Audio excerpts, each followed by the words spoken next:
things are different, aren't they? Hello, Will Tennon here, it's my time for WWE 2K18, the B-roll of SummerSlam. Yes, the big gameplay stuff, that which, yes, if you are an avid gamer, you would have already seen this footage maybe a million times over, but you know my breakdowns are far better than most people's, and I spot the nitty-gritty of stuff that you probably don't see.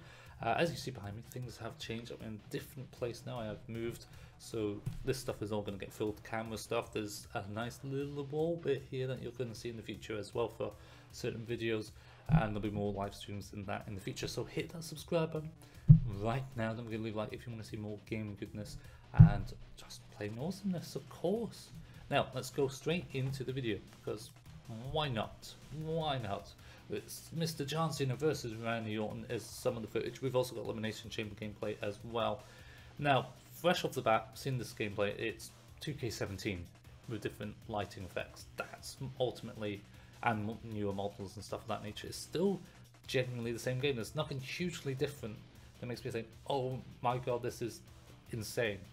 But then again, I'm looking at a video that has been rendered onto YouTube, which then I'm going to re-render through OBS, which then you'll see on YouTube as well. So the quality is going to look different to the original source footage.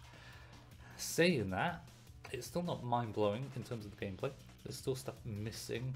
I think that most certainly needs to be sorted out, because countering stomps is still an issue, and it shows in this gameplay. You counter stomp, the opponent still has priority over you, which in a game where counter should be a major factor. I'll talk about Magic the Gathering. Magic the Gathering card game, if you counter a spell, you have priority, and then you give your opponent a chance to counter that counter. You shouldn't be countering when they don't use a counter slot.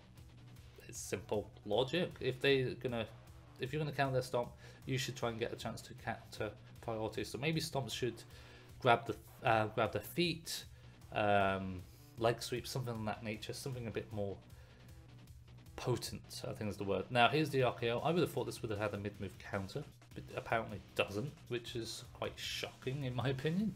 I would have thought something that big a move might have had some sort of shove or knockdown, which is bizarre. Hand underneath the bottom rope, no rope break. Granted, it could have been an Extreme Rules match on this, because there was a baseball bat, and there still is, in the bottom corner of the screen, so it could have been no disqualification in this scenario. A lot of these animations are recurring animations. There's nothing hugely new.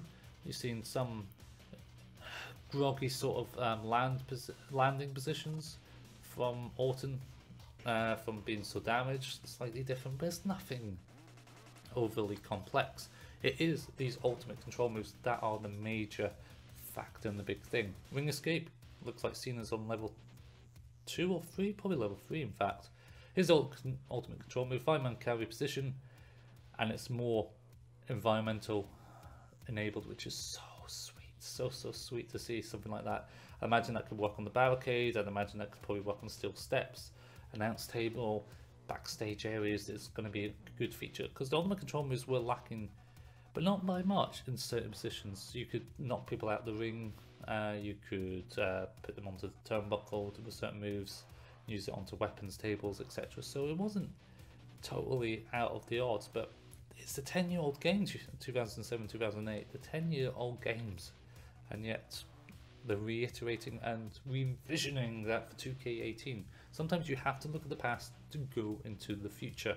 Looks like mid-move counters still give it the minus factor, meaning you are impossible to counter moves, maybe even impossible to counter those sort of things, but I think they're just showing off the ultimate control move. So there was a stun gun from the ropes as well. I imagine that could be used for Snake Eyes maybe as well.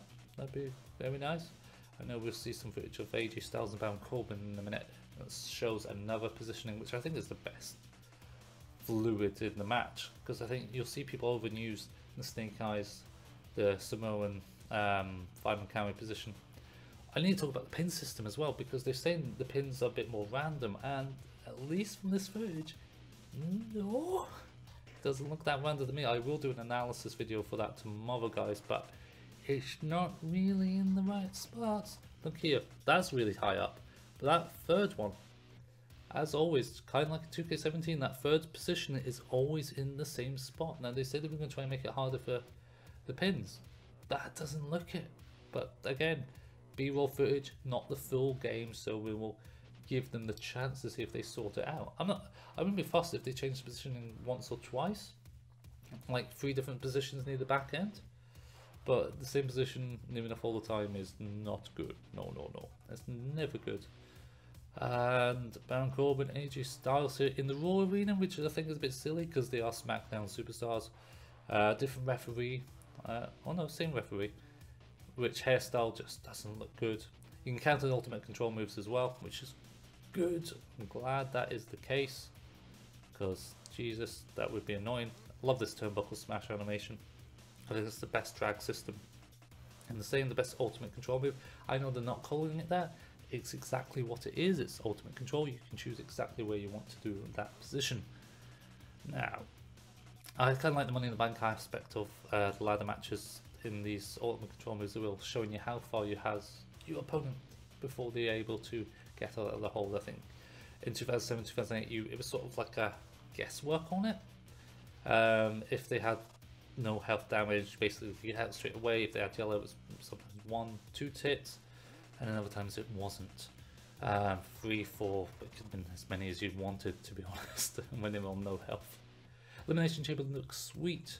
The lighting effects I don't really like in the chamber. I don't think it looks good for a full game, but again, rendering issues with me using this footage and then putting it on could be the factor, but I'm not blown away by it, put it that way. And I mean, they're going to have to change the OMG moments in here as well, because obviously these chamber pods are not in the spear mentality, so we'll see what happens with those aspects. And of course there was the ledge that the superstars used in the game as well. I wonder if that becomes a factor. Maybe not. I haven't read any previews at the time of recording, so hopefully the next few days we'll hear more about that as well. Would be a cool feature to have as an ability as well, but we'll soon see. And Mr. John Cena comes in, we'll see. It doesn't look like that there's a ledge on there, so maybe if there is for jumping up and grabbing, there's not going to be much, but maybe the corner pods can do more than just throw people off this year. Hopefully they're not using the same Elimination Chamber physics as SmackDown Here Comes the Pain, which is very, very possible. I'm going to leave it for now, guys. Don't forget to hit the like button, subscribe for more WWE gaming goodness, and I will see you very soon for more. Now that we're in this moving spirit, we're able to get more stuff done. So, see you later.